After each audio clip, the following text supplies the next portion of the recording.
Cast your vote right now at 12news.com/bullhorn or comment down below if you're watching on Facebook or YouTube. The results of Microsoft's study and the bullhorn just minutes away. Hashtag most clicked. Here are the stories piquing everyone's interest right now. Paul Peterson is pleading not guilty to charges here in Arizona. The suspended Maricopa County assessor is accused of running a fraudulent adoption business. He's due back in court here in the Valley in late December. Now, all this comes a week after Peterson pled not guilty to 19 federal charges in Arkansas. He posted bond and returned to Arizona after that. Number 2 most clicked, 3 moms and 6 children are dead, shot and killed about 75 miles south of the Arizona-Mexico border. Family members say the Americans, all living in Mexico, have been traveling to Arizona for a shopping trip and had to pick up a husband here in the Valley. Officials say this may be a case of mistaken identity in what appears to be a cartel ambush. There was a number of people that were in a motorcade. There were several families traveling to another community, and not very far out of Lamora, then their family come under attack, and there was a number of vehicles, 3 of them in particular, that were shot. Among the dead, Renita Miller and her 6-month-old baby twins, Titus and Tiana, Donna Johnson and her son Trevor, and Christina Langford. But her baby Faith miraculously survived. A 13-year-old child and 7-month-old baby also survived the ambush and are back with aunts and grandmas. Number 3, a man is in critical condition after a fuel truck explodes near 39th Avenue in Clarendon in Phoenix. Crews say a 40-year-old man caught on fire. The burn center is treating burns to his head and his face. Phoenix Fire is trying to figure out exactly what sparked that explosion. Only on 12 News 420 and our special series looking at 4 states where recreational pot is legal or could become legal in 2020. Colorado, the first to legalize recreational weed in 2014. Mark joining us from Denver to show us how the pot industry is affecting people's health, especially children. Guys, 2014, that was the year that the horses left the proverbial barn as Colorado became the first state in the country to legalize pot for recreational use. But has that been a good thing or a bad thing for the Rocky Mountain State? I came here to find out. Denver, the mile-high city, home to some 3 million people in the greater metro. They're people who enjoy the great outdoors, their beloved Broncos, a vibrant downtown, and in many cases, legal cannabis. Marijuana was around for decades and decades, and it's still around. It's just that it's now being sold in tightly controlled stores. Mason Tvert is a former Arizonan who moved to Colorado and helped write what would become the framework for Amendment 64, which legalized pot and made Colorado ground zero for the green rush in the U.S. More from Mason in a moment. We'll also hear from a state trooper, a concerned mother, and a pediatric toxicologist to learn if Colorado can thrive and get along with legalized pot. Some of the things that we have seen are deeply concerning. That's Henny Lassley, a mother and the head of a group called Smart Colorado that advocates for tougher marijuana laws for Colorado's children.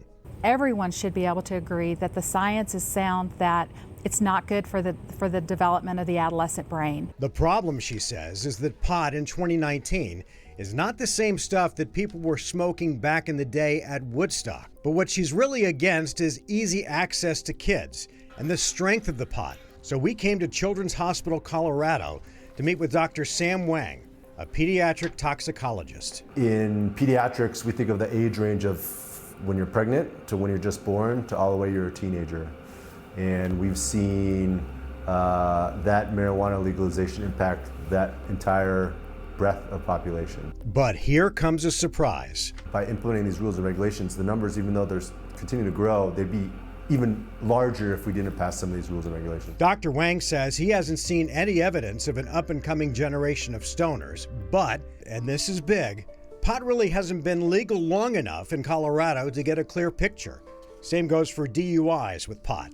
I want to say it's out there, but I don't know if I really saw it as a big spike. Gary Cutler is one of the Colorado State Patrol's master troopers. And for someone who's made a living enforcing law and order, this brave new world feels like a step back. We spent all these years teaching people about drinking and driving, and now we feel like we're having to start from square one again with marijuana. Well, there are some folks who do not like marijuana, or they do not like the people they associate with marijuana, and they will always want it to be as illegal or unavailable as possible. But in the real world, where marijuana is going to be available, whether it's legal or not, it's better that we control it, we make sure it's safe, we tax it, and we make sure only the right people are getting their hands on it. Of course, with legalized pot expected to be on the ballot in Arizona for 2020, a lot of folks in our home state are closely watching what's happened here in Colorado. But this was not our only stop on our tour of 4 states to watch in 2020. Coming up, we'll take you to California to see what they're doing out there. In today's Pulse on Health, there are disturbing new numbers involving vaping teens. A new FDA study finds roughly 1 in 4 high school students and 1 in 10 middle school students use e-cigs. More than half of these teens say they use Juul devices. The company has stopped selling some flavored products, but you can still buy Mint, which a USC study says is one of the most popular with young people.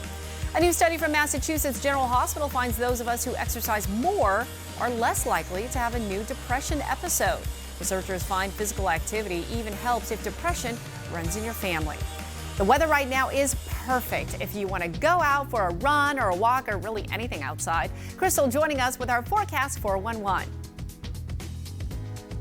Who needs a flight to Hawaii when we already live in paradise? With temperatures maxing out between 80 and 90 degrees, that pairs oh so nicely with Chardonnay, Cabernet Sauvignon, red blends, and Merlot, the mid-style complex wines with those layers of fruit that are not heavy on oak. So hopefully you can enjoy and toast to these amazing temperatures this afternoon and evening. At a minimum, temperatures drop to 64 degrees. Great sleeping weather in Phoenix. 47 in Payson, 36 Prescott, Flagstaff tonight, 28 in Kingman, 78 tomorrow. We'll be on the cusp of 70 in Winslow, 73 for Globe, and Phoenix still above average in the mid 80s, even though we are ushering in some clouds that are not going to stop the mercury from climbing. We have a slight chance to wring some raindrops out of those clouds. Might even juggle in an isolated thunderstorm too, so have your ears perked. Then it's back to sunshine after that and warm for the weekend. Just perfect. Well, let's check out your daily juice, shall we? Actor Shia LaBeouf is opening up about writing his upcoming autobiographical drama called Honey Boy. While at a head camp he ended up in after his 2017 arrest for terrorizing a police officer. And then they sent me to this place and they said, you got PTSD, we got a solution. We started doing this stuff called exposure therapy. And through that process of recording all these conversations is where the movie came from. Wow. Ellen challenges Shia to eat a very spicy ghost pepper, yikes, while answering her burning questions. You don't want to miss that at 3 p.m. only on 12 News. Well, it's a girl for Olympic gold medalist Shawn Johnson and her hubby, NFL free agent Andrew East. Aw. Shawn posting a pic on Insta saying, "You are our everything." However, they're not yet revealing their daughter's name. This a week after Shawn showed off her baby bump at 40 weeks pregnant. In her 2008 Olympic leotard, the couple has been raw and open in sharing their complicated pregnancy journey. Time now for A to Z 60, where we celebrate the people, places, and things that make the Valley so awesome in just 60 seconds. Driving through the West Valley, you may have passed Pebble Creek Senior softball field and didn't think twice about it. But it's kind of a big deal. Colleen steps up to home plate to show us why. Out here at the Pebble Creek Senior Softball League, they take things seriously, and they've done so for 25 years now. We're talking about a draft, we're talking running full out, but you've heard enough from me. It's time to play ball. Out here, all right, you take the wins you can. We'll take that one. And these senior softball players don't leave anything on the field. If you're out here to lose, you're in the wrong place. Here, age really is just a number. We still think we're kids, you know. We play like it sometimes. Wait for good pitches. You've got a 70-year-old body telling a 20-year-old brain you can do this, and the brain looks back at the body and says, get ready for the pain. They've got quite the league going with 15 teams and 180-plus players. It's just a lot of fun, a lot of camaraderie. Even if the game's not going your way, we are not doing well hitting. Here, you can count on your team. And that's with your A to Z 60. Oh, I love it. Great story, Colleen. Back to today's talker now, the 4-day work week. Microsoft testing it out on a couple thousand employees for 5 weeks. Can I be one of them? The company finds productivity soars 40% with 4-day work weeks and by putting meetings on a diet. Not to mention a drastic drop in electricity use. So, do you think you'd be more productive with a 4-day work week? Apparently 80% of you say yes, absolutely. I'm with you. 20% say no way. Keep voting on 12news.com/bullhorn, and those of you watching on Facebook and YouTube, comment down below. Time now for the look ahead, the stories you'll be talking about a little bit later on today. How much screen time is too much for our kids? There's a new concerning report about how much screens can affect our kids' brain development. The breakdown this afternoon on 12 News, first at 4. And that's your 12 at 12, folks. The facts on everything you need to know in just 12 minutes, no commercials. We're always on, anywhere, anytime on 12news.com, the 12 News app, and our socials as well. We'll see you back here again soon.